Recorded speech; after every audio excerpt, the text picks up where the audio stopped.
Hi, this is Ron the Dinoguy, your personal paleontologist, and I'm talking about two things today. One, how not to get elected, and two, the Icelandic volcano. What I really want to talk about is the actual fact that this election saw the awakening of a huge group of non-voters, or at least a silent group that normally stays well out of politics. This is a group of thousands and thousands of influencers who are not interested in politics for the most part. However, when politics bleeds into life and death situations, when there are actual lives on the line, if our very existence is threatened, this group cannot stay quiet. Who am I talking about? Scientists. Scientists are normally mild-mannered thinkers, happy to be left alone in their labs or libraries, studying and writing their tomes about some kind of weird microscopic organism that is only of interest to a select few. They are mainly introverts, and that's how they like it. However, when some person bullies their way into power, and then systematically and consistently begins to deny the validity of these normally quiet introverts' lifelong work, the poor scientist's feathers might get ruffled.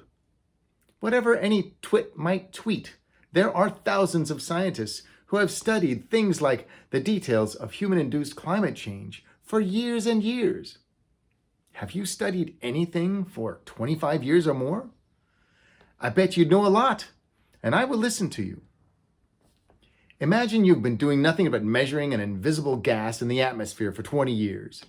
And every day, 20 years, and every day you study the tiny fluctuations of a temperature gauge, meticulously writing down your findings. And every year you present your reports, you publish your papers on this tiny fluctuation to an audience of a few other gas checkers, doing all your calculating over and over to get it right. And then finally, something unusual happens. You notice from your meticulous study that there is an alarming warming trend. As the gauges go up to dangerous levels, you must tell the world. This is more important than trivial science that might affect some wildflowers somewhere. This fluctuation may cause devastating effects. So you try to tell those politicians who have the power to reach the people and do something about it. And what do they say, to your surprise, as they sit in their fully air-conditioned and cooled office? Climate change ain't real. I don't feel it. If a politician repeatedly ignores and denies the research of every branch of science he came into contact with, meteorology, chemistry, medicine, scientists can only take so much. This normally disparate group of mild-mannered folks begin to move to get into the game. If you want to lose an election, even after you personally put your own judges in place all over the country that would vote in your favor if it were a close race, and then tried to suppress votes repeatedly too, if you still want to lose, go ahead and piss off scientists. What are scientists? We are educators. We are influencers. We are the reluctant voters that won't go to the polls unless it is of dire consequences. And this time it was. I have never donated to an election until now. I have never cared about an election until now.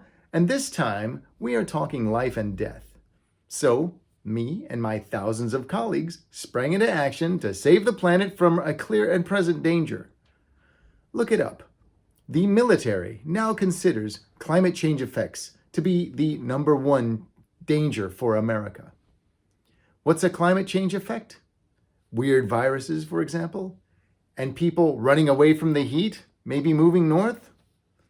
Inaction in the face of COVID cost the lives of over 500,000 people in America. If you blindly follow a politician instead of following scientists who spent years and years studying the one thing that would help, you get suffering. If you lead your followers away from common sense, away from logical decisions, away from life-saving actions, you get death. These are real and actual facts, and scientists, teachers, thinking people of all kinds could not stay silent. These quiet ones came out of the woodwork and voted. That's how you lose an election that could have been close.